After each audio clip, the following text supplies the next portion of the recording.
সাকিব কে রে পাখি কই ধরছো তুমি? পাখি নদীর ধারে ধরছি। ওই যে 2 দিন আগে যেটা, হুম। এটা 2 দিন আগে অবস্থা একদম খারাপ ছিল, একদম পড়ে ছিল। এটাকে এখন মুক্ত করে দিব। 2 দিন আগে একদম চলাফেরা কিছুই করতে পারেনি, উঠতে পারেনি। এর চেয়ে বেশি খারাপ অবস্থা ছিল, তাই না? হুম। ওই নিয়ে আসছে। এটাকে খাওয়া দাওয়া করার পরে এখন মোটামুটি সুস্থ। এখন সে উঠতে পারবে আর কি, আমাদের কাছে মনে হয় আর কি। এটাকে এখন নদী পাড়ে নিজের ছাড়ে ছেড়ে দিব। কিন্তু ওর একটা আবদার আছে। কি এর পিছনে কত খরচ করছো? 300। 300 টাকা খরচ, 300 টাকা দিতে হবে, তাও রাজি।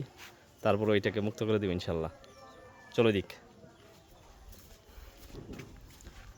3 দিনে, শুধু 2 দিনে আর কি, 2 দিন যাবত সে মুরগি খাইছে।